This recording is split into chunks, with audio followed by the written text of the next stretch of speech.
السلام علیکم۔ توابین کی تحریک۔ یہ واقعہ تاریخ طبری، تاریخ ابن کثیر اور الکامل فی التاریخ میں مفصلاً مذکور ہے۔ تحریک توابین کے قیام سے پہلے واقع اس کے پس منظر کے بارے میں جاننا بہت ضروری ہے۔ 680 عیسوی اکتوبر بمطابق 10 محرم 61 ہجری میں سیدنا حسین رضی اللہ عنہ اپنے رفقا سمیت شہید ہو گئے۔ آپ کے سر مبارک کو من جملہ اور شہداء کے نیزوں پر چڑھا کر کوفہ اور پھر دمشق لے جایا گیا۔ آپ کے اجسام کو بعد میں بنی اسد نے دفن کیا، اور جو مستورات اور اہل بیت تھے ان کو بھی لے جایا گیا، پہلے کوفہ اور پھر شام۔ یہاں مکہ مکرمہ میں صحابہ کرام رضوان اللہ عنہم اجمعین کے مشورے سے سیدنا عبداللہ ابن زبیر رضی اللہ عنہما نے خلافت کا دعویٰ فرمایا۔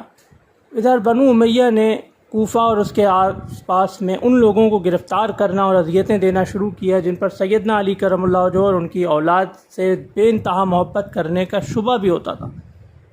تو ایسے بہت سے لوگوں کو شہید کیا گیا، بہت سے لوگوں کو قتل کیا گیا، اور بہت سے لوگوں کے گھروں پر پہرے بٹھائے گئے۔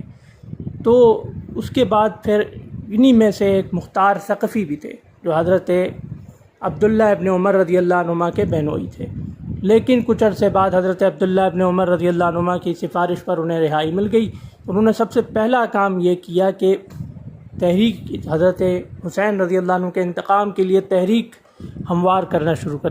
راہ ہموار کرنا شروع کر دی۔ اس میں حضرت سلیمان بن سرد رضی اللہ عنہ جو ایک صحابی رسول تھے اور مکہ مکرمہ کے قبیلہ خزاعہ سے آپ کا تعلق تھا، آپ نے بھی بہت پرجوش اور پرخلوص حمایت فرمائی۔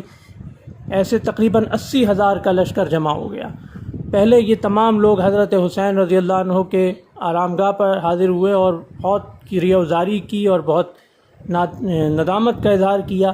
اس کے بعد بہت بڑی تعداد میں یہ لوگ نکلے، اور ایک روایت میں آتا ہے کہ یہ تعداد 80,000 تک پہنچ گئی، لیکن عبید اللہ بن زیاد نے پہلے تو لشکر تیار کیا اور اس کے بعد آہستہ آہستہ کر کے 80,000 میں سے بیشتر کو ان سے علیحدہ کر دیا۔ صرف 4,000 ساتھی حضرت سلیمان بن سرد رضی اللہ عنہ کے ساتھ بچے، جو بے انتہا بے جگری کے ساتھ دلیری کے ساتھ سیدنا سلیمان بن سرد رضی اللہ عنہ کے ساتھ لڑتے ہوئے شہید ہو گئے۔ سیدنا سلیمان بن سرد خزاعی رضی اللہ عنہ کی عمر 93 سال تھی۔ اور یہاں ایک بات یہ بھی ہے کہ کوفہ کے وہ لوگ جنہوں نے سیدنا حسین رضی اللہ عنہ کا ساتھ نہیں دیا، وہ دو قسم کے لوگ تھے۔ ایک وہ جن کو عہدوں اور لالچ کی وجہ سے، یعنی عہدوں اور مال و زر کی لالچ دی گئی، اس لیے انہوں نے ساتھ نہیں دیا اور وہ فوج میں شامل ہو کر لڑنے آ گئے۔ دوسرے وہ لوگ جن کے گھروں پر پہرے بٹھائے گئے، ان کے اہل و عیال کو، عزیز و اقارب کو شہید کیا گیا، انہیں قید و بند میں مبتلا کیا گیا، اس لیے مجبوراً وہ نہ آ سکے۔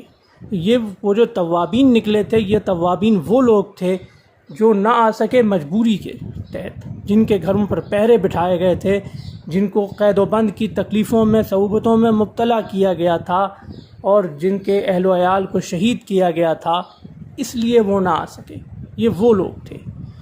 تو توابین کی اس بڑی تحریک، جو تحریک تقریباً 80,000 لوگ لے کے نکلی تھی، لیکن صرف 4,000 لوگوں نے آخر تک وفاداری نبھائی اور سب شہید ہو گئے۔